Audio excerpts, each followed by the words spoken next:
Hello student of class 10th। बच्चों, कोविड-19 में lockdown की वजह से तुम्हारी पढ़ाई में कुछ व्यवधान आया है। उसकी पूर्ति कुछ हद तक हो सके, इसके लिए मेरा यह प्रयास इस वीडियो के माध्यम से किया जा रहा है। आज मैं आप लोगों को पढ़ाऊँ इससे पहले मैं आगामी बोर्ड परीक्षा के लिए आप सभी को शुभकामना देती हूँ। और आज आपका क्षितिज में जो पहला पाठ है, सूरदास द्वारा रचित पद जो है, उसको मैं आपको समझाने की, पूरी तरह से समझाने की, उसका अर्थ सहित, और उसके मैं जो बीच में अलंकार हैं उनको भी आपको समझाने का प्रयास करूंगी, और उसमें जो भी विशेषताएं हैं उनको आपको बताने का प्रयास करूंगी, और साथ ही जो उसमें प्रश्न बनते हैं बोर्ड में आने के लिए उनको भी बताने का प्रयास करूंगी। तो अब आप अपनी बुक में देखें इससे पहले कि मैं आपको बता दूं कि सूरदास जी कौन थे, किस संदर्भ में आपकी जो पद हैं वो किस संदर्भ में है, वो कहाँ से लिए गए हैं, जिससे कि आपको समझने में भी आसानी होगी। आगे प्रश्नों के उत्तर जब लिखेंगे उसमें भी आपको परेशानी नहीं होगी करके। तो देखिए, शुरुआत में पहले आपको मैं सूरदास के बारे में बताऊं। सूरदास जी कौन थे? सूरदास जी जन्मांध थे। जन्मांध मीन्स जन्म से ही आंखें नहीं थी उनकी, अंधे थे। तो बाद में जब वो कुछ समय बाद घर से निकलने के बाद वो कुछ समय भटकते भटकते मथुरा में पहुंच गए। मथुरा में जब पहुंचे तो एक प्रसिद्ध मंदिर था कृष्ण का, तो उन्हें वहां कीर्तनिया नियुक्त कर दिया गया। उनकी विशेषता ये थी कि वह अपने मुंह से तुरंत ही ऐसे गीत बना देते थे, ऐसे पद बना देते थे जो कि गाए जा सकें, जो गेय हों, और उनको गा करके सुबह शाम उस मंदिर में कीर्तन करते, और उनको प्रमुख कीर्तनिया नियुक्त कर दिया गया। जैसे वह सुबह कृष्ण को जाते हुए उस समय का भजन गा रहे हैं, कीर्तन कर रहे हैं, फिर कृष्ण को जंगल में चले गए गाय लेके, उसका कीर्तन कर रहे हैं, फिर वहाँ जो भी खेल कर रहे हैं या और लीलाएं रच रहे हैं उनका कीर्तन कर रहे हैं, फिर शाम को आगने का कीर्तन कर रहे हैं। तो इस तरह से वो कीर्तन करते थे। जब वो उनकी डेथ हो गई तो उसके बाद फिर उनके जो पीछे के शिष्य हुए, उन्होंने उनके सारे संग्रह किए, जो वो कीर्तन गाते थे, जो उन्हें याद थे, उनका संग्रह किया। उस संग्रह को सूर सागर नाम दिया गया। सूर द्वारा रचित पद भी और भी जो भी वो थे, तो वो सब उसमें लिखे गए, तो उसको नाम दिया गया सूर सागर। उसी सूर सागर में एक पोर्शन ऐसा है जिसे भ्रमर गीत कहा जाता है। उसमें गोपियों और उद्धव के बीच में जो बातें हैं। अब उद्धव कौन थे? उद्धव वो थे जब श्री कृष्ण मथुरा चले गए तो वहां पर गोपियों कुछ समय में रहे, तो गोपियों को श्री कृष्ण की बहुत याद आई। तो श्री कृष्ण ने उद्धव को वहां गोपियों के पास भेजा और उनसे कहा कि उन्हें समझाने का प्रयास करना कि वो मुझे भूल जाए, क्योंकि मुझे अब यहाँ देखना है। तो उद्धव ये सोच विचार के गए कि मैं गोपियों के मन से इनकी याद जो है हमेशा के लिए भुला दूंगा। वहां गए और वहां जाके उन्होंने कहा कि आप सगुण ब्रह्म के उपासक मत बनो, यानी कि तुम किसी की सूरत को मत पूजो। श्री कृष्ण भगवान नहीं है जो उनको पूजते हो, आप एक परमात्मा जो है उसका पूजन करो। निर्गुण ब्रह्म के उपासक बनो। निर्गुण ब्रह्म वो होता है जिसमें एक परमात्मा को माना जाता है। सगुण ब्रह्म वो होता है जिसमें आगे से आप राम कृष्ण इनकी सूरत को आगे से रखते हैं, वहां हम सगुण ब्रह्म के उपासक हैं। तो ऐसे ही उद्धव ने भी गोपियों से कहा कि आप सगुण ब्रह्म के उपासक मत बनो, निर्गुण ब्रह्म के उपासक बनो, और जिससे कि तुम्हें और श्री कृष्ण को भूल जाओ। अगर नहीं भूल पाते हो तो योग साधना करो, योग साधना द्वारा तुम श्री कृष्ण को भूलने में तुम्हें मदद मिलेगी। गोपियों ने जब ये सुना तो उन्हें बड़ा गुस्सा आ गया। उन्होंने कहा पता नहीं कहाँ से आ गया। और उसे डायरेक्ट तो नहीं कहा क्योंकि वो होशियार थी, तो उन्होंने उसे भंवरा नाम दिया। कमेंट्स में भंवरा कहा कि पता नहीं भंवरा कहाँ से आ गया ये काला करके। तो उसी बार बार उन्होंने उसे भंवरा कह के जो उनको उनसे बोला भंवरा करके, तो उसी भंवरे और गोपियों के बीच में जो बातें हुई उस पोर्शन को भ्रमर गीत इसीलिए कहा गया। भ्रमर माने भंवरा। तो उसी भ्रमर गीत में से 4 पद आपके इस पाठ में लगाए गए जो सरल 4 पद हैं। तो अब देखिए अपनी बुक।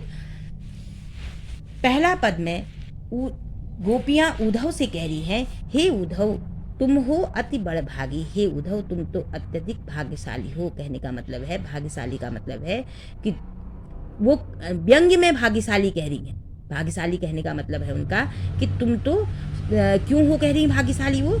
आगे देखो, अपरस रहत स्नेह तगारे। क्योंकि स्नेह रूपी धागे से तुम अपरश्मीज दूर रहे। स्नेह रूपी धागे में रूपक अलंकार है, स्नेह रूपी धागे से, ठीक है, से दूर ही रहे, यानी कि तुम्हारे मन में श्री कृष्ण के प्रति स्नेह जगा ही नहीं। नाहिन मन अनुरागी, और नहीं मन में तुम्हारे प्रेम है, और तुम्हारे मन में किसी के प्रति प्रेम की भावना ही नहीं है, तो तुम तो बड़े भाग्यशाली हो, ऐसा मन पाया तुमने, कहने का मतलब है। इसलिए कहा उन्होंने अति बड़े भागी। पुर इन पात रहत जल भीतर, पुर इन पात में पौ वर्ण की आवृत्ति होने के कारण अनुप्रास अलंकार भी है। इसका मतलब है पुर इन पात मीन्स कमल का पत्ता, ठीक है। कमल का पत्ता जल के भीतर रहने के बाद भी तारस देह न दागी, उस पानी का उसके शरीर पर कोई असर नहीं होता। तारस देह न दागी मीन्स उस पानी का उसके शरीर में कोई असर नहीं होता। वैसे ही तुम्हारे ऊपर भी श्री कृष्ण के प्रेम का कोई असर नहीं हुआ, तुम श्री कृष्ण से स्नेह कर ही नहीं पाए। जो जल माह तेल की गागरी, जिस प्रकार जल के अंदर पड़ी हुई तेल की गगरी में, गगरी मीन्स घड़े में उस पानी का बूंद तक का कोई असर नहीं होता। बूंद न ताको लागी मीन्स पानी की बूंद का कोई असर नहीं होता उसमें, वैसे ही तुम भी हो बल, यानी कि उन्हें चिकना घड़ा बेशरम बोल दिया उन्होंने, लेकिन कहा ऐसे कि उन्हें बुरा नहीं लगे। तब उन्होंने कहा कि तुम तो ऐसे हो कि जिस प्रकार तेल से भरी तेल से लगी गगरी को पानी में डाल दिया है, तो पानी में तेल का असर, तेल के उसमें पानी का कोई असर होगा ही नहीं, तुम ऐसे हो बल। प्रीति नदी में पांव न बोरियो, प्रेम रूपी नदी में तुमने पांव ही नहीं डाला। प्रेम रूपी नदी में फिर से रूपक अलंकार यहाँ पर, ठीक है। प्रीति नदी में पांव न बोरियो मीन्स प्रेम रूपी नदी में तुमने पांव ही नहीं डाला। दृष्टि न रूप परागी, तुम दूसरों की दृष्टि को क्या जानोगे। परागी मीन्स दूसरों की दृष्टि मीन्स प्रेम को, तुम दूसरों के प्रेम को क्या देखोगे। दृष्टि मीन्स देखोगे, रूप मीन्स प्रेम को, दूसरों के रूप को क्या जानोगे, प्रेम को क्या जानोगे। सूरदास अबला हम भोरी गुर चाटी जो पागी। सूरदास जी कहते हैं कि गोपियां कह रही हैं अबला हम भोरी, गोपियां अपने को सीधी सादी अबला नारी बता रही हैं, भोली भाली, क्योंकि वो छल कपट नहीं जानती, ठीक है।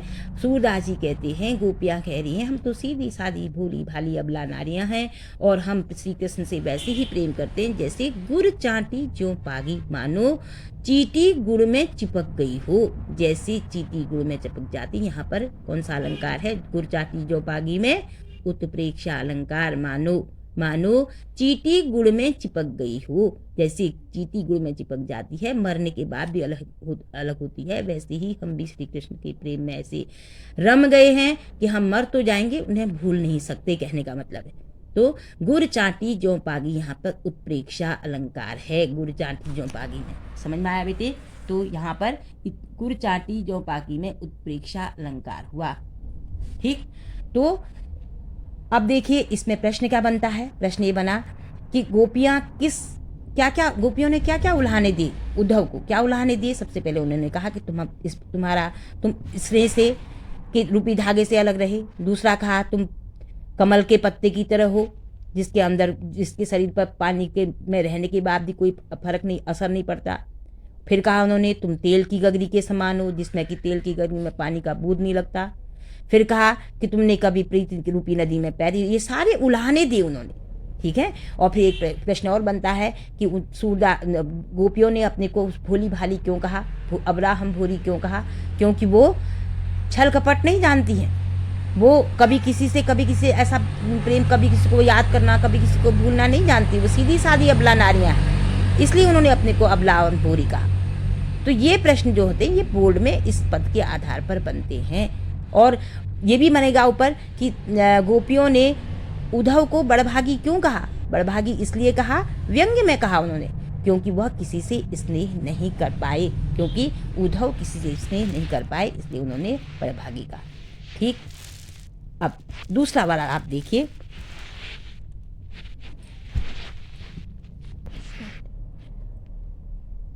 हाँ बेटे, अब दूसरा पद देखिए आप। दूसरे वाले पद में गोपियां कह रही हैं कि उद्धव से, जब उद्धव ने कहा कि तुम योग साधना करो, श्री कृष्ण को भूल जाओ। अब गोपियां आपस में बात कर रही हैं, ठीक है, आपस में बात कर रही, ये उद्धव से नहीं कह रही हैं गोपियां, ठीक है। वो आपस में बात कर रही हैं, क्या कह रही हैं आपस में कि मन ही मन में, मन की मन ही माज रही, यानी अब दोनों आपस, गोपियां आपस में बात करें, हमारे मन की बात तो मन में माज रही मीन्स छिपी रह गई। हमारे मन की बात जो है वो मन में ही क्या रही, अंदर, माज रही मीन्स अंदर ही रह गई। क्यों रह गई अंदर? क्योंकि वो सोच रही थी कि उद्धव हमसे क्या कहेंगे, उद्धव हमसे बोलेंगे, फिर हम उद्धव से बोलेंगे, लेकिन हुआ क्या, कहिए जाए कौन पे उद्धव नाहिंद परत कही। ठीक है। अब वो कह रही हैं कि हमने कहा था, हम तो सोच रहे थे कहिए जाह, ठीक है, उन्होंने कहा कि हमने कृष्ण से कहिए जाए कौन पे उद्धव, हम किससे जाके कहें हे उद्धव, हमारे मन की प्रेम भावना तो मन में ही रहेगी, क्योंकि कृष्ण से हमें प्रेम नहीं मिला। कहिए जाए, कहाँ जाकर कहें, कौन पे उद्धव, किससे कहें उद्धव, ना ही परत के, हमें तो कुछ कहना ही नहीं आ रहा, ना ही परत कही मीन्स हमें तो कुछ समझ में ही नहीं आ रहा। अवधि आधार आस आवन की, फिर से अनुप्रास अलंकार, ठीक है, अवधि आधार आस आवन की में फिर से अनुप्रास अलंकार। क्यों? क्योंकि यहाँ पर ओ वर्ण की आवृत्ति, ओ आ वर्ण की आवृत्ति है, ठीक है। तो यहाँ पर फिर से अनुप्रास अलंकार आ गया। अवधि मीन्स समय, आधार मीन्स आधार, आस मीन्स आशा, आवन की मीन्स आने की। एक उनके आने की आशा ही जो थी हमारे आधार थी बल। अवधि में समय में, एक समय हम जो वो आएंगे, ये हमारे आशा थी बल। तन मन व्यथा सही, और इसी आशा के आधार पर हम क्या कर रहे थे, तन मन मीस, तन मीस शरीर की, मन मीस और मन की, व्यथा मीस व्यथा को यानी दुख को, सही मीस सहन कर रहे थे हम। आने की, एक दिन श्री कृष्ण आएंगे ऐसे आने की आस में, ये हमारे आधार था जीने का। इस जीने के आधार से हम तन मन व्यथा सही मीस, तन और मन की व्यथा मीस व्यथा को, यानी उसके दुख को हम सहन कर रहे थे कि एक दिन आएंगे तब हम उनसे मत्ती मन की बात कहेंगे करके। अब इन जोग संदेशन सुनी सुनी, अब इन योग संदेशों को सुन सुन करके, अब देखो सुनी सुनी में फिर से कौन सा अलंकार हुआ, सुनी सुनी में, सुनी सुनी में हुआ पुनरुक्ति प्रकाश अलंकार, क्योंकि सुनी सुनी दोनों का अर्थ जो है एक ही है। पुनरुक्ति प्रकाश अलंकार में जब दोनों ही शब्द बार बार रिपीट हो और हर बार उनका एक ही अर्थ हो, तो वहां पर पुनरुक्ति प्रकाश अलंकार होता है। अब इन योग संदेशों को सुन करके बिरहन बिरह दही, फिर से बिरहिन बिरह में अनुप्रास अलंकार है। हम विरहणियां, देखो विरहणियां मीन्स जिनको दूर रहने का, अपने प्रेमी से दूर रहने का जो दुख होता है उसे विरहणियां कहते हैं। तो हम विरहणियां जो है, बिरह मीन्स बिरह की, दूर रहने की आस में, दही मीन्स जल गई हैं, ठीक है। अब इन योग संदेशों को सुन सुन करके हम विरहणी गोपियां विरह व्यथा में जल गई हैं। विरह व्यथा मीन्स उनके दूर रहने की आग में जल गई हैं। चाहत हुती गुहारी चितहिते, चाहती तो थी कि हुती गुहारी चितहिते, ठीक है। वहां क्या करते थे, क्या करेंगे हम, हम ये चाहते तो हम ये थे कि हम क्या करेंगे, अपने इन योग जो हमारे अंदर जो बातें हैं उनकी उल्हाना देंगे, ठीक है। तो इस आशा में हम ये सोच रहे थे कि हम ये जो है अपने मन की बातों को सब बड़ा चढ़ा करके कहेंगे, मतलब उतते धार भाई, यहाँ तो योग की धारा से बहन आने से, योग की शाखा संदेश आने से क्या हो गई, जो योग की धारा बह गई, ये हमारे लिए हमारा दुर्भाग्य है बल, ये हमारा दुर्भाग्य है कि यहाँ योग की धारा बह गई, ठीक है, हमारा जिससे हम रक्षा चाह रहे थे, जाहती हुती उदार गुहार जितहिते, जिनसे हम अपनी रक्षा का सहारा चाह रहे थे, मतलब जो अपने मन की बात कहेंगे और फिर हमारे उससे वो भी अपनी श्री कृष्ण की मन की बात कहेंगे, तो हमें क्या होगा, थोड़ा सहारा मिलेगा। जिससे हम सहारा चाह रहे थे उन्हीं से हमें योग का संदेश मिल गया, ये हमारा दुर्भाग्य है। सूरदास अब धीर धरहि क्यों, सूरदास जी कहते हैं, गोपियां कह रही हैं कि अब धीर धरहि क्यों, अब हम धैर्य धारण, धीर धरे में फिर से अनुप्रास अलंकार, हम धैर्य धारण कैसे करें, मर ज्यादा न लही, मर ज्यादा न लही मीन्स यहाँ तो श्री कृष्ण ने मर्यादा का ही उल्लंघन कर दिया, मर्यादा ही का ही पालन नहीं किया, श्री कृष्ण द्वारा जो मर्यादा का पालन नहीं हुआ, अब हम क्या करें, ठीक है। ये तो हमारे लिए मर्यादा का उल्लंघन हो। मर्यादा का उल्लंघन क्यों कहा गोपियों ने? क्योंकि मर्यादा क्या होती है कि अपने किसी के बदले में जो जिसके बदले में आप जो जो चाहता है, अगर कोई तुमसे स्नेह कर रहा है तो तुम्हें भी उससे स्नेह करना चाहिए। ये मर्यादा है, ये मर्यादा सिद्धांत है। लेकिन ये कह रहे हैं ये तो हमारा एक तरफा हो गया वाला स्नेह करना उनसे, वो तो इन्होंने तो मर्यादा का ही पालन नहीं किया, ये मतलब है। ठीक है, प्रेम के बदले में प्रेम का निभा होना, ये मर्यादा का पालन है। और ये तो मर्यादा का पालन हुआ ही नहीं, यहाँ तो धार ही उल्टी बह गई। तो सूरदास जी कहते हैं, गोपियां कह रही हैं कि अब हम धैर्य धारण कैसे करें, श्री कृष्ण ने तो मर्यादा का ही पालन नहीं किया। ठीक, अब क्वेश्चन बनता है आपका कि गोपियों ने मन की बात को मन में रहना क्यों कहा? क्यों कहा गोपियों ने बात मन में रहना? क्योंकि गोपियां उद्धव से अपने नकारात्मक उत्तर सुनकर वो अपने मन की बात उद्धव से नहीं कह पाई, इसलिए उन्होंने कहा कि मन की बात हमारे मन में रह गई। ठीक, और भी इस तरह से इसमें कहाँ पर कौन सा अलंकार है, ये मेरे ख्याल से आपको याला पद का अच्छी तरह से समझ में आ गया होगा, इनके अलंकार समझ में आ गए होंगे। और ये पद जो हैं, चारों पद ब्रज भाषा में लिखे गए हैं। आता है प्रश्न कि ये पद किस भाषा में लिखे गए हैं? ये पद जो है ये ब्रज भाषा में लिखे हुए हैं। ठीक, अब तीसरा देखिए, हमरे हरिहारिल की लकड़ी। यहाँ पर गोपियां क्या कह रही हैं? श्री कृष्ण के लिए कह रहे हैं कि हमारे हरि, हमारे मीस हमारे हरि मीस श्री कृष्ण, हारिल की लकड़ी मीस हारिल पक्षी। अब देखिए, हमारे हरि हारिल, हो वर्ण की आवृत्ति होने से अनुप्रास अलंकार। हमारे लिए श्री कृष्ण हारिल पक्षी की लकड़ी के समान है। लकड़ी मीस लकड़ी, कैसे, क्यों कहा उन्होंने? हारिल नाम का एक पक्षी होता है जो अपने हाथों में लकड़ी को हमेशा दबाए रहता है। सोया भी होगा तब भी उसके पंजों में लकड़ी दबी रहेगी, बैठा भी होगा तब भी पंजे में लकड़ी दबी रहेगी। तो जैसे हारिल पक्षी अपने पंजे में लकड़ी दबाए रखता है, वैसे ही हम अपने मन में श्री कृष्ण को बसाए हुए हैं। श्री कृष्ण उसको हमारे ईश्वर श्री कृष्ण जो है हारिल की लकड़ी के समान है। मन क्रम वचन नंद नंदन उर यह दृढ़ कर पकड़ी। मन से, कर्म से और वचन से, यानी हमारा मन, हमारा काम और हमारा वचन, नंद नंदन उर, नंद नंदन मीस नंद बाबा के बेटे, नंदन मीस बेटे, उर हम मन से, वचन से, कर्म से अपने उर्मिस हृदय में नंद बाबा के बेटे श्री कृष्ण को बसाए हुए हैं। कैसे? यह दृढ़ कर पकड़ी, दृढ़ता से पकड़ करके हमने दृढ़ता पूर्वक पक्की तरह से श्री कृष्ण को अपने मन में वैसे ही बसा लिया है जैसे हारिल की लकड़ी हर समय उस पक्षी के हाथ में रहती है। जागत सोवत स्वप्न दिवस निशि, जागते सोते स्वप्न में दिन रात। ठीक है, दिवस निस दिन, निश मीस रात। जागते सोते सपने में दिन रात कान कान जकरी, कन्हैया कन्हैया जकरी मीस जपते रहते हैं। कान कान में फिर से पुनरुक्ति प्रकाश अलंकार हो गया। कान कान मीस कन्हैया कन्हैया, कृष्ण कृष्ण, जकरी मीस जपते रहते हैं। सुनत जोग लागत हैं ऐसे जो करवी ककड़ी। तुम्हारे जोग मीस योग संदेशों को, जो तुम कह रहे हो योग करो श्री कृष्ण को भूल जाओगे, तो तुम्हारे योग संदेश को सुन करके ऐसा लगता है कि जैसे ज्यों करवी ककड़ी। हमने जो मीस जैसे करवी ककड़ी मीस मानो, यहाँ पर मानो होने से फिर से उत्प्रेक्षा अलंकार है। मानो हमने कोई कड़वी मीस कड़वी, ककड़ी मीस ककड़ी को खा लिया हो। मानो हमने कड़वी ककड़ी को खा लिया हो। तुम्हारे इन योग संदेशों को सुन करके तो ऐसा लग रहा है कि हमने कोई कड़वी ककड़ी खा ली हो।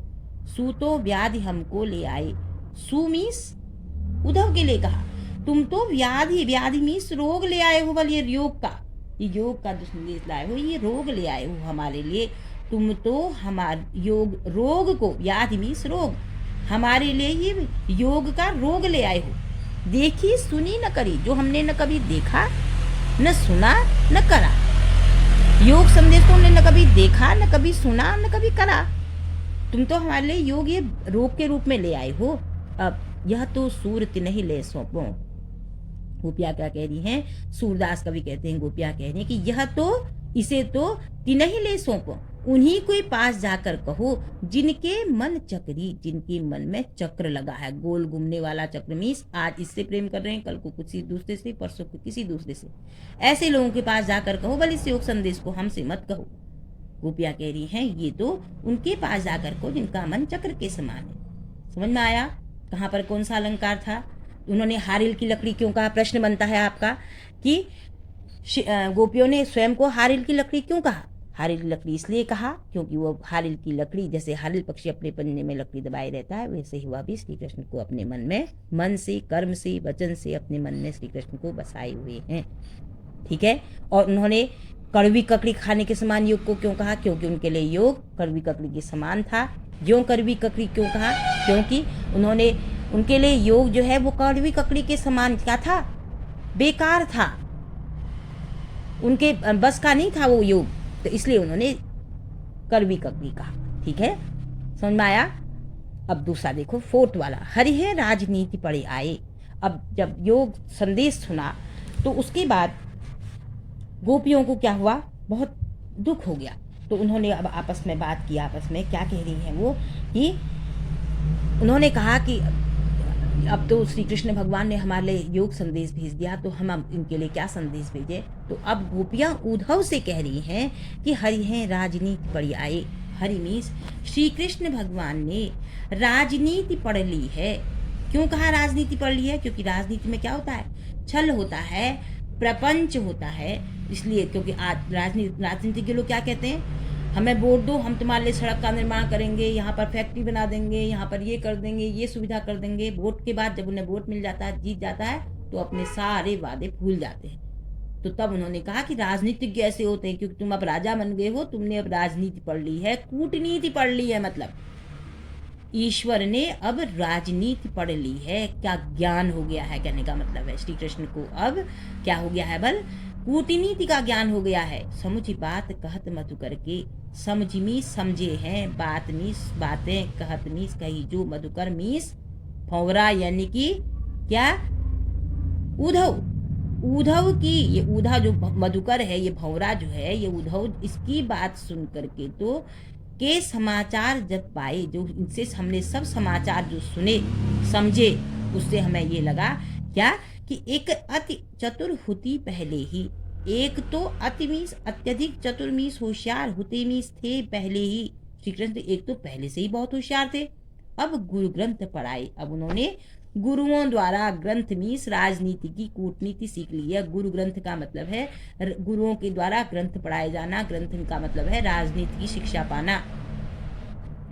एक तो वो पहले से ही बहुत होशियार थे, अब गुरुओं ने उन्हें राजनीति की भी शिक्षा दे दी है। अब उनके मन में छल कपट की भावनाएं भर गई हैं। बड़ो बुद्धि जानी, अब उनकी जोग संदेश पढ़ाए। उनकी विशाल बुद्धि का परिचायक, ठीक है, उनकी विशाल बुद्धि का परिचय, बड़ी बुद्धि मीन्स उनकी विशाल बुद्धि का ये परिचायक है, जो उन्होंने हमारे लिए योग संदेश पठाई मीन्स भेज दिया। जो उन्होंने हमारे लिए योग संदेश भेज दिया, ये उनकी विशाल बुद्धि का परिचायक है। उद्धव भले लोग आगे के, हे उद्धव, आगे के लोग, पहले के लोग, आगे के मीन्स पुराने लोग, पहले के लोग बहुत अच्छे थे। हे उद्धव, भले थे वह लोग जो पहले के थे, पर हित डोलत ढाए, पर मीस दूसरों की, हित मीस भलाई के लिए। डोलत ढाए मीस इधर उधर दौड़ा भागी करते थे। पहले के लोग इतने अच्छे होते थे, वह दूसरों की भलाई के लिए इधर उधर भागा दौड़ी करते थे। तुम वहां से यहाँ भागा दौड़ी करने आ रहे हो बुराई के लिए। तब उनको कह रही है कि पहले के लोग तो एक दूसरे की भलाई के लिए दौड़ धूप करते थे। अब अपने मन फेर पाई हैं हम, अब अपना मन जो है फेर पाई है मीन्स हम अपना मन वापस चाहते हैं। ठीक है, तो इसलिए हमें हमारा जो मन श्री कृष्ण वापस ले गए हैं, उन्हें चलत जो हुते चुराए मीस, चलते मीस जाते समय, जिसे उन्होंने हुते मीस किया, चुराए मीस चुरा लिया। जो जाते समय वो चोर करके हमारा मन ले गए हैं, यानी कि हम उनसे इतना अधिक प्रेम करते हैं, हमसे जो उन्होंने ऐसी मीठी मीठी बातें की हैं, उससे हम उनको अपना मन दे बैठे हैं, वो हम वापस चाहते हैं। तय क्यों अनीति करें आपुन, जय और अनीति छुड़ाए। अब ये ऊपर क्या कहती हैं कि वो अन्याय कर रहे हैं, वो कह रहे हैं कृष्ण से तो अनीति करे आपन, वो तो पहले अनीति जो दूसरे अन्याय करते थे उनको छुड़ाते थे बल, ठीक है। वो क्या करते थे, अनीति छुड़ाए, जो और लोग अन्याय करते थे उन्हें छोड़, उन्हें दंड देते थे, उनके पक्ष में नहीं बोलते थे। लेकिन क्यों अनीति छुड़ाए माने, और अब वे खुद अन्याय क्यों कर रहे हैं, क्यों अनीति करे मीन्स वो अपना अनीति अन्याय क्यों कर रहे हैं, आप उनमीस अपने आप। अब जो पहले दूसरों के अन्याय को छुड़ाने का काम करते थे, आज वो क्यों अन्याय का काम कर रहे हैं, ठीक। राजधर्म तो यह सूर जो प्रजा ना ही सताए। अब लास्ट में गोपियां शिक्षा दे रही है कि राजा का धर्म तो ये है बल, राजधर्म तो यह है मीन्स राजा का धर्म तो ये है कि सूर जो प्रजा न जा ही सताए। सूरदास जी कहते हैं कि जिस राजा का धर्म वो है कि जिस राज्य में प्रजा को सताया न जाए, परेशान न किया जाए, वो राजा असली राजा होता है। वो राजा नहीं होता जिसमें प्रजा को, हम उनकी प्रजा हैं बल और हम परेशान हैं, हमें उनकी याद आ रही है और हमारे योग संदेश भेज रहे हैं, तो ये राजा का धर्म नहीं है। ये जब आप कह देना बल उनसे हमारा, ठीक है। तो राजधर्म तो यह सूर जो प्रजा ना ही सताए, राजा का धर्म तो ये है कि जिसमें उसकी प्रजा न सताई जाए, लेकिन यहाँ तो हमें सताया जा रहा है, ठीक बेटे, समझ में आ गई। अब देखिए इसके क्वेश्चन है, इसमें भी क्वेश्चन बनता है कि उन्होंने हर ईश्वर से आज के समकालीन राजनीति में इसका क्या असर देखने, उन्होंने कहा कि राजनीति पड़े आए, आज की राजनीति में क्या असर है, आज की राजनीति में असर है ना। राजनीति की क्या कहते हैं, वोट मांगते समय कहते हैं दुनिया भर के वो देते हैं लोगों को, स्वार्थ दिखाते हैं कि हम तुम्हारे लिए ये काम करेंगे, हम तुम्हारे यहाँ पर ये करेंगे, और बाद में उन सब से मुकर जाते हैं। आज की राजनीतिक में उस समय की गोपियों की कथन बिल्कुल संदर्भ में सत्य प्रतीत होता है ना। तो इस तरह के जो क्वेश्चन आएंगे, इन क्वेश्चनों को आप का उत्तर इसमें से लिखेंगे, ठीक। यह आपका चैप्टर कंप्लीट हुआ और आशा है आप लोगों को मेरा ये जो मैंने आपको समझाया ये समझ में आया होगा। और अगर आपको अच्छा लगा हो तो आप इसे लाइक कीजिए, सब्सक्राइब कीजिए और शेयर कीजिए। धन्यवाद। अब इसके बाद आपको नेक्स्ट वीडियो में आपका नेक्स्ट चैप्टर के रूप में आपको अपलोड करूँगी। धन्यवाद।